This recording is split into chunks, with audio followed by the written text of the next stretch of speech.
Alright, so let's start out with the basics. What is latte art?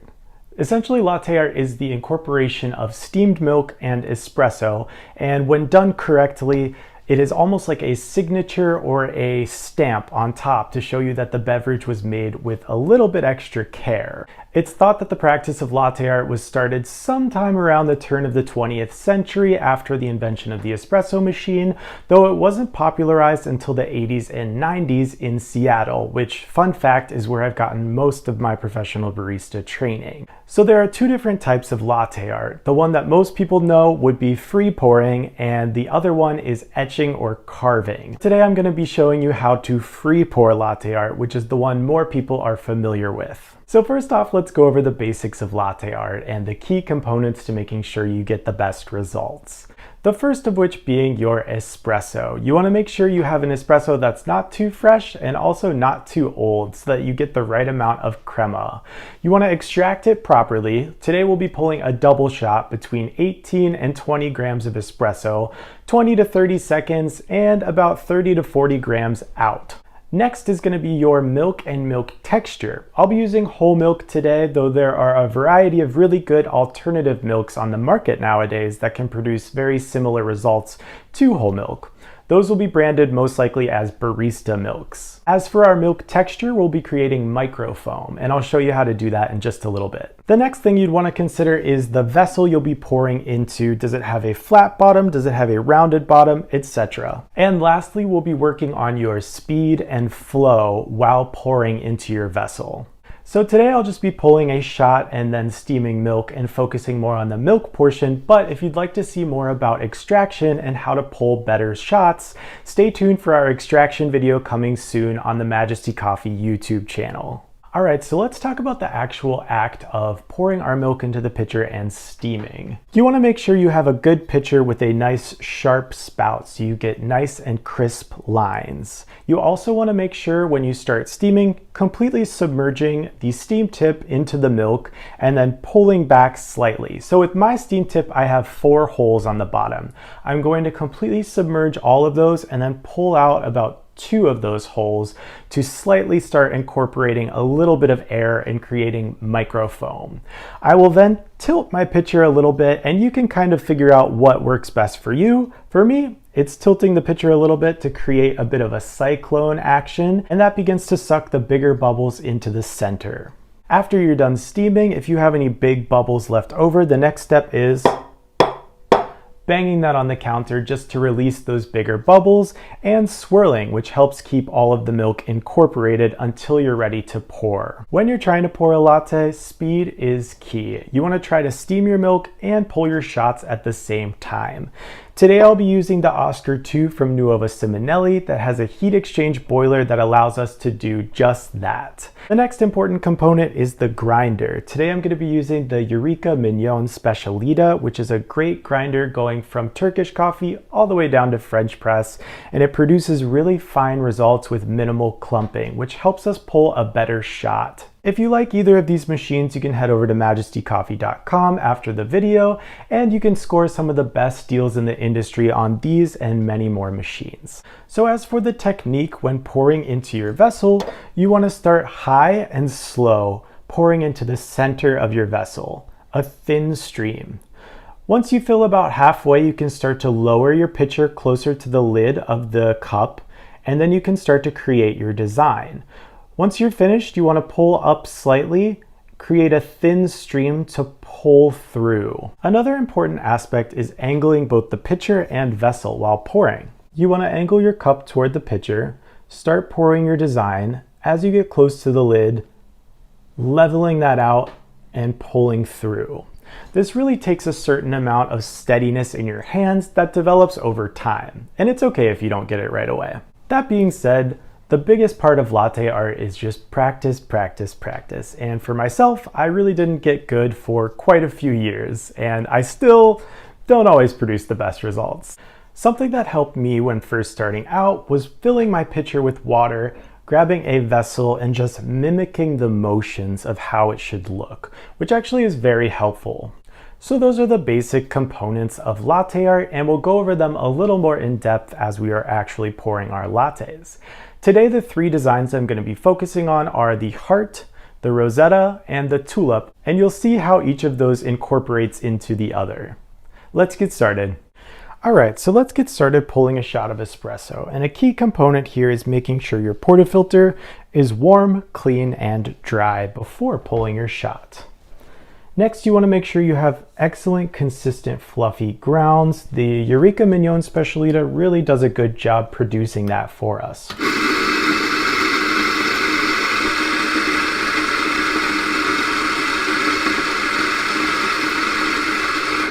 We're going to be aiming for about 18.5 grams of espresso in, and we just hit that mark there, making sure that your espresso is evenly distributed throughout your portafilter basket. Really helpful if you have a distribution tool here, and there's a wide array of them available online. All right, we just want a even, steady tamp, and we want that tamp to be level. I do a little half twist at the end there. All right, so just set that to the side for 1 moment because we want to make sure we have our milk ready so we can steam and pull the shot at the same time. I'm going to portion out just a small amount of milk because I'm using a Gibraltar or Cortado glass. So just about that much milk, almost an inch below the steam tip here, the spout. So when you're ready, make sure you purge your group head and steam wand.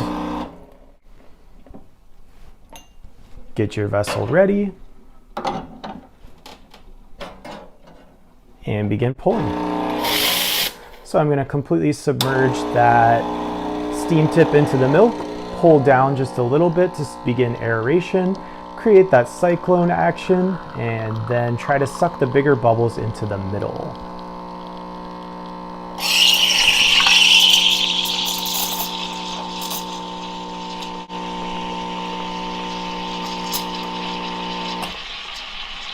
Really, it doesn't take too much aeration for what I'm aiming for, a latte or a cortado.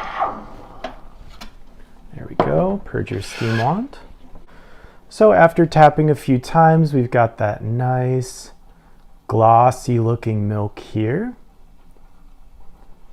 Kind of should look like wet paint. I like to tap my espresso on the counter as well to release any big bubbles you may have in there. Swirling around just to make sure the crema looks nice and consistent, as well as keeping your milk swirling until you're ready to pour. All right, and once you're ready to pour, starting high and slow in the center of the cup, working your way around to create consistency, and we're going for a heart, so I'll just dip in, make that shape, and pull through. So there's your basic solid heart. Once again, just starting high and slow in the middle, working your way around to create consistency, dipping in to start creating a blob, pulling up and creating a thin stream to pull through to actually create the crisp end of that heart. All right, so we'll set that to the side, and next we will do our Rosetta.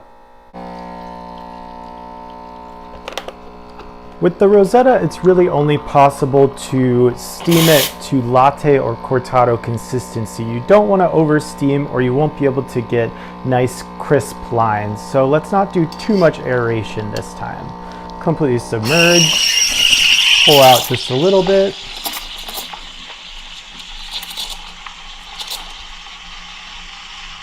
That's looking good, getting the bubbles sucked into the center.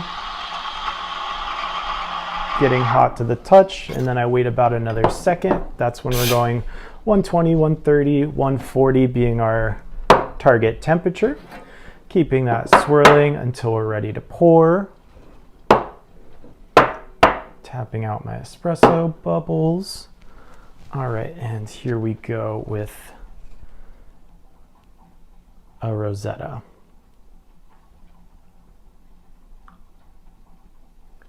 High and slow, swirling around.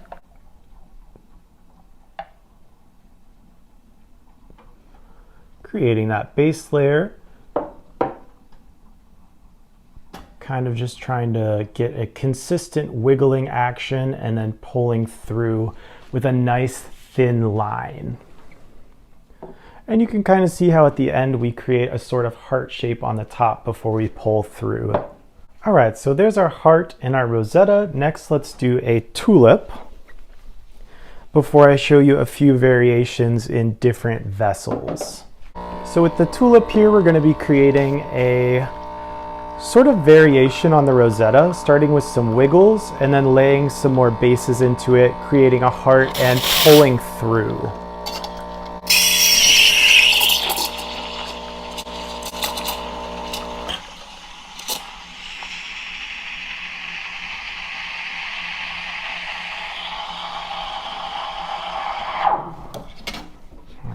Purge the steam wand.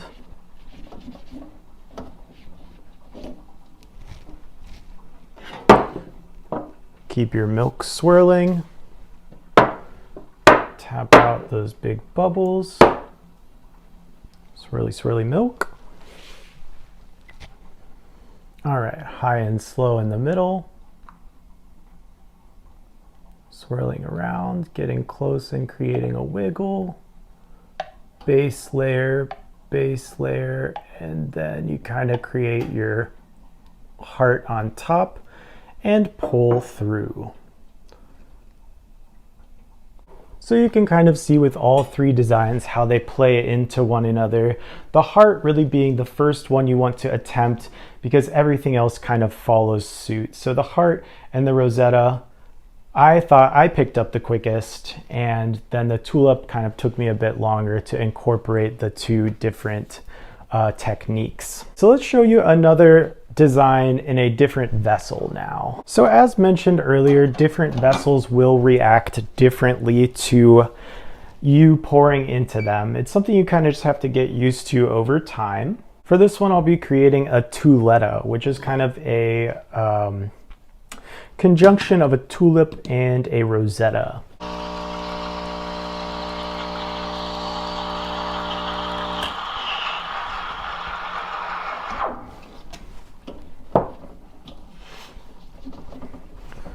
For this one, I just wanted to show you I got quite a few more big bubbles, but it's actually most of the time possible to still salvage that if you just bang that on the counter a few times. Continue swirling to make sure that milk stays incorporated and glossy and smooth like wet paint. So for the tuletta, we're gonna do our base layer, do a Rosetta, and seal it in with a heart at the top.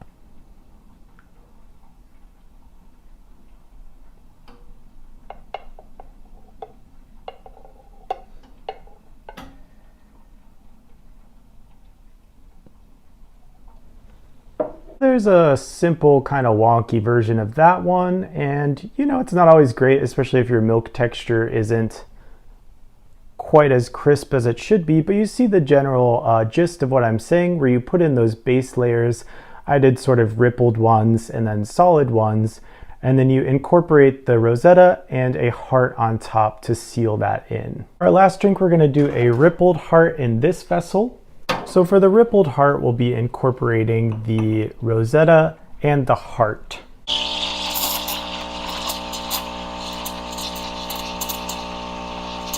All right, and here is a rippled heart. High and slow in the center, working your way around, getting close when it's time, creating those ripples and pulling through. There's our nice rippled heart, a combination between the solid and the Rosetta. So I hope you were able to learn something new here today. And if nothing else, the key takeaway is that practice, practice, practice is the only way to get better at your latte art.